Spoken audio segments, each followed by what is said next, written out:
Halo sahabat, apa kabar hari ini? Semoga baik-baik saja. Kali ini kita akan melanjutkan film Nano episode ketiga yang menceritakan seorang murid sekolah bernama Mini yang tak sengaja menabrak 4 temannya termasuk Nano sampai meninggal. Namun setelah dimintai keterangan, Mini tidak mau mengakui perbuatannya hingga dia dikecam oleh banyak orang termasuk murid satu sekolahnya.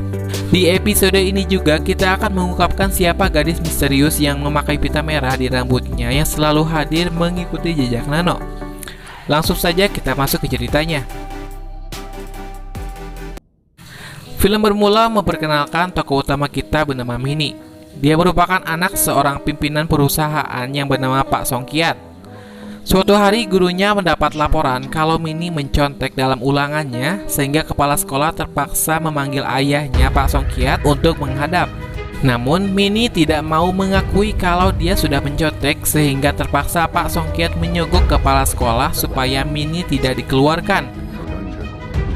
Pak Songkiat mengambil mobil Mini dan melarangnya keluar rumah mulai dari jam 6 malam sebagai hukumannya. Tapi Mini malah melanggar hukuman ayahnya. Dia menyetir dengan kecepatan tinggi sambil video callan sama temannya, ditambah lagi sambil mabuk. Setelahnya mematikan telepon, dia tidak menyadari kalau di depannya ada mobil lain dan 4 temannya juga ada di mobil itu. Sampai tabrakan pun tidak bisa dihindari dan teman-temannya dinyatakan tewas. Mini kemudian terbangun dan menyadari kalau teman-temannya sudah dipenuhi dengan darah, termasuk Nano. Mini melihat salah seorang temannya bernama Ploen yang masih sadar dan meminta pertolongannya. Si Ploen ini diduga yang sudah memberikan contekannya pada Mini kemarin. Dan Mini pun beranggapan kalau dia juga yang sudah melaporkan pada kepala sekolah sehingga dia dihukum. Akhirnya Mini pun cuma menyaksikan temannya Ploen yang sedang sekarat hingga dia meninggal. Dia pun memanggil ayahnya untuk minta bantuan.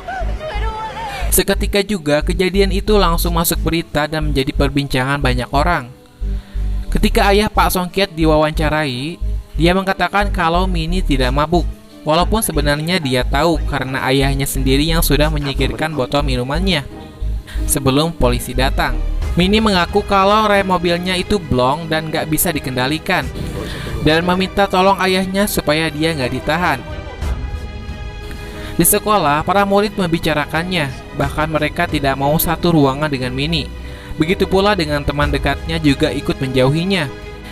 Diberitakan ayahnya beralasan kalau remnya itu blong, ditambah lagi dia berbohong kalau Mini itu tidak pernah menyentuh minuman beralkohol.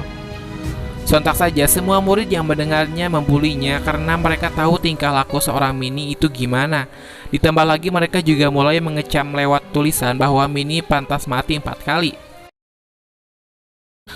Wartawan juga mewawancarai orang tua Ploen yang anaknya korban dari Mini.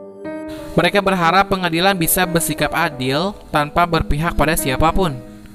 Pengacaranya Mini menyuruh Mini untuk menghafalkan beberapa jawaban yang akan dipertanyakan oleh hakim nanti saat persidangan, supaya dia bisa lolos. Ketika Mini sedang diwawancarai, tiba-tiba ada botol minumannya menggelinding, dan itu merupakan bekas botol minuman yang pernah dipakai Mini sebelum kecelakaan. Dan ternyata botol itu berasal dari seorang gadis misterius berpita merah yang selalu mengikuti jejak Nano. Mini lalu melihat HP-nya dan menemukan sebuah postingan tentang orang-orang yang ikut vote supaya Mini dihukum. Ada yang bilang supaya dirontokkan giginya, dipotong-potong tubuhnya. Ditambah lagi orang tuanya juga bilang dalam postingan itu kalau mereka nggak segan-segan membunuh anaknya sendiri kalau perilakunya seperti yang orang-orang bicarakan. Sontak saja setelah melihat postingan itu, Mini jadi down. Di sekolahnya, dia selalu dihantui oleh sosok keempat murid yang ditabrak olehnya. Sampai temannya pun menyadari kalau dia diikuti mereka. Sejak saat itu, Mini selalu diikuti oleh keempat siswa ini yang meminta pertanggungjawabannya. Lalu scene berpindah pada Pak Songkiat. Terlihat gadis misterius itu memberikan sebuah bukti kuat tentang Mini kepada ayahnya. Dan Pak Songkiat pun ayahnya menyarankan pada gadis misterius ini untuk tidak memberitahukan bukti ini pada orang lain sambil memberikan uang. Ketika tiba di mana pengadilan memutuskan keputusannya dan menyatakan kalau yang bersalah adalah supir yang membawa 4 murid itu karena telah parkir tidak sesuai dengan tempatnya, Maka orang-orang yang ada di sana menyoraki Minnie dan keluarga sambil melemparinya batu pada mereka. Kemudian saat keluarganya sedang berada dalam mobil, tiba-tiba saja rem mobil itu blong sehingga tidak bisa dikendalikan dan terjadi kecelakaan pada mereka. Ketika bangun, Minnie sudah berada di mobil tempat dia menabrak keenam temannya. Di sana juga sudah ada Nano yang sudah siap untuk menghukum Minnie. Nano juga bersama dua orang pria yang siap menghukumnya kapanpun berdasarkan perintah Nano. Di scene ini, Minnie akan mati 4 kali. Berdasarkan keinginan penonton, Nano membacakan hukumannya supaya kaki Minnie dipatahkan karena tidak menginjak rem. Dan dua pria ini pun mematahkannya.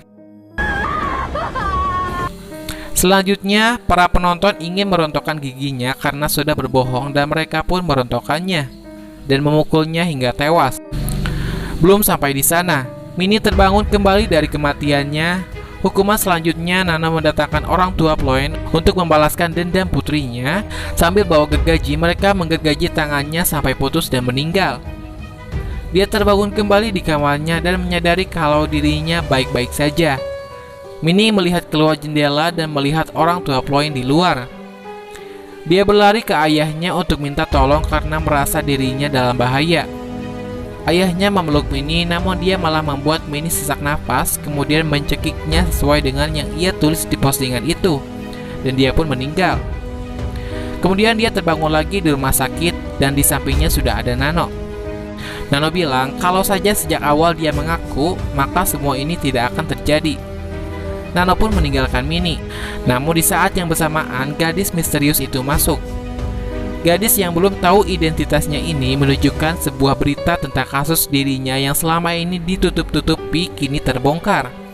Terbukti dengan foto Minnie yang sedang minum alkohol dan membongkar pembicaraan ayahnya dengan gadis misterius ini tentang ancaman membocorkan foto itu.